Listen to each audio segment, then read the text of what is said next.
Let's have a look at this tap and see if we can do some texturing real quick. Over to UV editing and check this out. This is going to be so simple. You may not want to do it this way, but I am. I'm using Smart UV Project, and I'm going to put an island margin of 0.003, and I'm going to get this.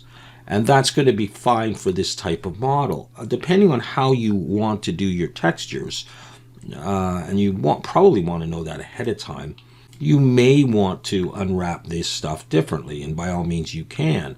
But let's have a look and see how well this does with Smart UV Project for a simple model like this. So I'm going to select this. I'll use Blender. I'll even do average island scale, change it just a very little bit, and I'll pack with Blender. All right, I'd rather pack with UV Pack Master. It's a little bit better, but we'll do that. And then I'm going to export this as an FBX. So I'll just come in here. I'll call it Resident Video 2, selected objects, export over to Substance Painter. Let's bring that into Substance Painter. Now, you might be texturing in Blender, and so your unwrap might need to be a little bit different. But if you're just use a metal image over the whole thing, which is probably what the best you're going to be able to do in Blender, other than adding, grunge maps on top of it, Smart UV Project is probably going to be just fine for you. But, that's up to you to test. So I will, this is video 2. I will bring that in. There it is. Let's bake the mesh maps, and that will tell us if there's anything overlapping. Uncheck ID and thickness, I won't need those.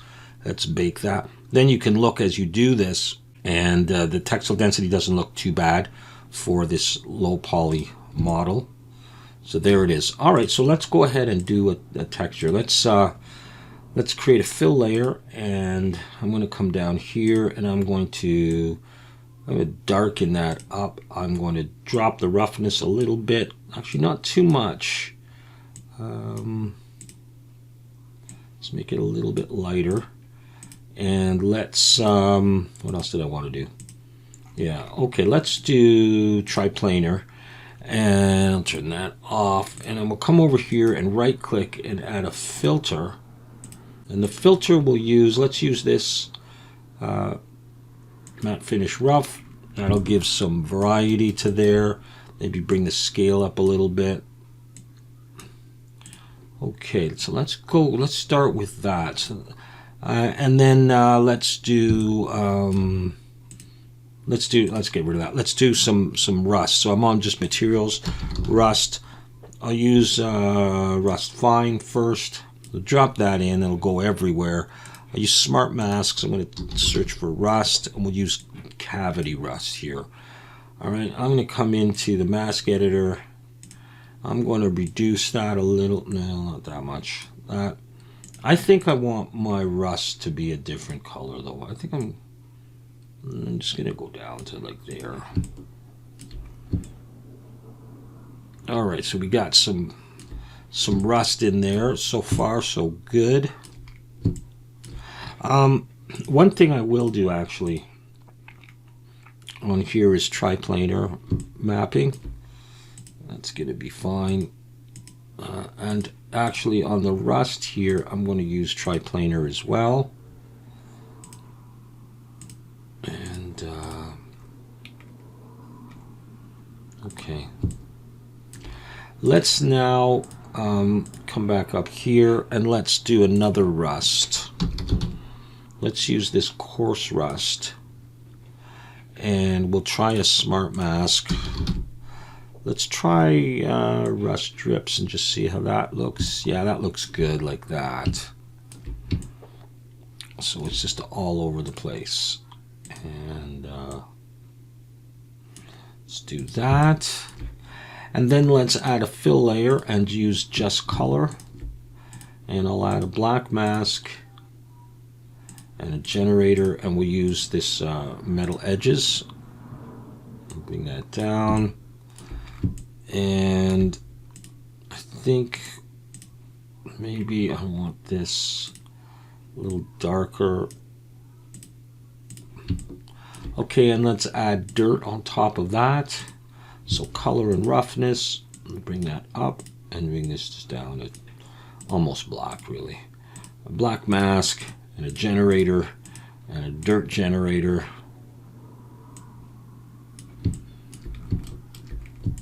And that's kind of the effect that I'm going for. Let's add anti-aliasing. And what else did I want to do?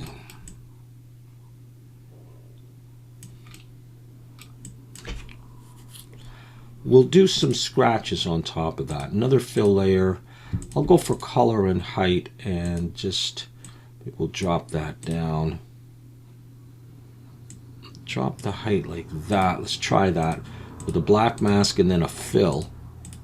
And in the grayscale here, we'll type scratches. I'll use this typical one here. We'll get some scratches in there. And in order to see them better and get some better definition, I'll change the texture size to 2K. And now you can see some scratches. So it's nicely worn. And that's pretty much what I would want to do. I don't know, maybe we could take the scratches down a little bit.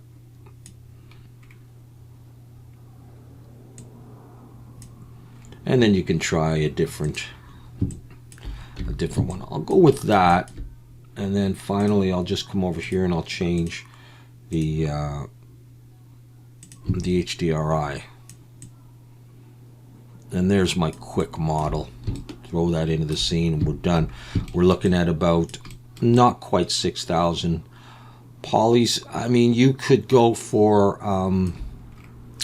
less than 16 vertices when you do this, 12. You could try that.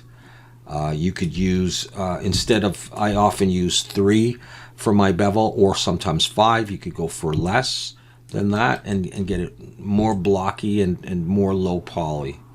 But that is another probably nice thing to do.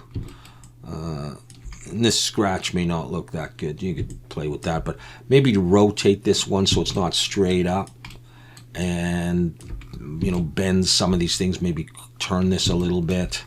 Maybe rotate that ever so slightly. But there we go. That's our quick metal texture, and when we're done. And the only thing is, what I would tend to do is, you saw that I just Smart UV projected, and you can see that it's not great here and it's not great here. And so I would probably do this, try it with Smart UV project, and then if there were areas I didn't like, you can go in and you can paint some of that to fix that. Or I would just go in and I would unwrap this better. And maybe I'll do that and we'll come back and we'll see. So I'm going to come out of there. I'm going to actually just go back to 1024. It's just quicker. And you come back to here and say, okay, so I Smart UV projected. I can grab that and Control L. You see that split up. And this is one of the problems with using Smart UV project. It's not always going to give you the best results. And so what I'll try is I will try this. Let's just take that, and without even putting seams, let's just unwrap it. Okay, so it does that. Eh? That's not too nice. It may not cause a problem, but what I'm going to try is, let's try just a seam. Let's see that. Let's throw mark seam. Let's Control L. Let's just see if that unwraps anything nicely. Okay, it doesn't. So let's Shift H just to focus on that. And let's take that. And let's go there. And maybe we'll get rid of that seam. Did I? Yeah. Okay, try that. All right, I could straighten that if I cared. Alt H, bring that back. And let's have a look at this thing here. So if I just unwrap, I'll get that. So I don't really like that. So let's try a seam underneath here. In fact, let's just Shift H and look at that on its own. Let's try and unwrap.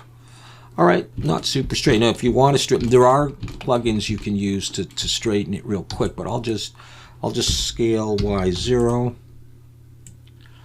scale Y0. Grab these ones, scale X0. So I'm straightening these ones, scale X0, select that one because that's the one I fixed, Control L, and then not that, U, follow active quads. We straighten that out. That's okay.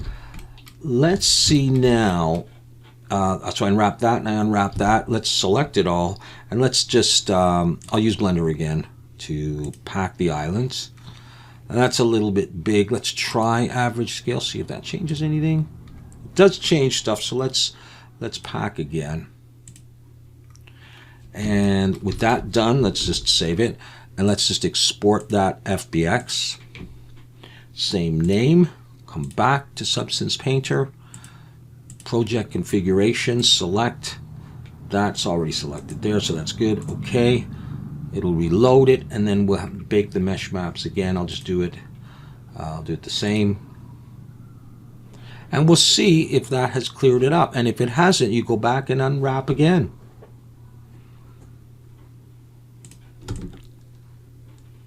See? Looks much better. That might be an issue. I mean, you can do that right from the start, of course. I'm just sometimes trying to save time and show you that it's not always necessary. I don't really think that's a problem. So what I'll do is I'll just knock this up to 2K again.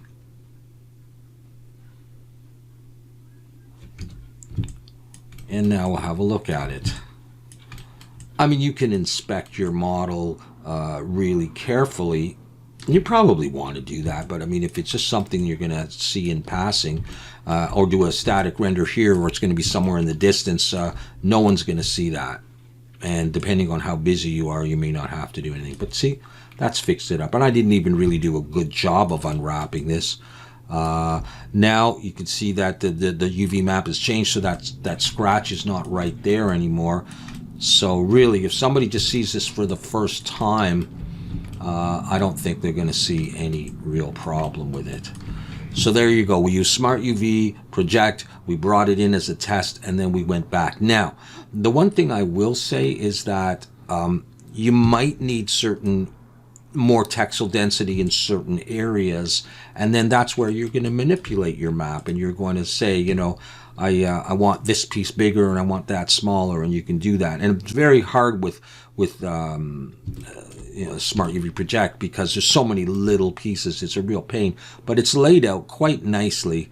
And I only pack with Blender. Usually I would pack with UV Pack Master. Let's just have a look and see how it changes it a little bit. It just optimizes it better and pushes them in a little closer, and I'll get even a better texel density. I don't think it's overly worth showing you this. It'll waste your time, but let's just try it. I suppose project configuration, make sure it's selected. Okay, and I'll just bake the mesh maps one more time. And is that at 2K? Yeah, okay. Even slightly better texel density.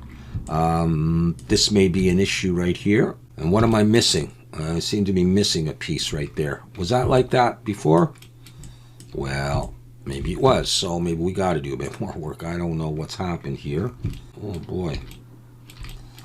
Did I delete something? I'm going to come in, merge by distance, nothing to get rid of.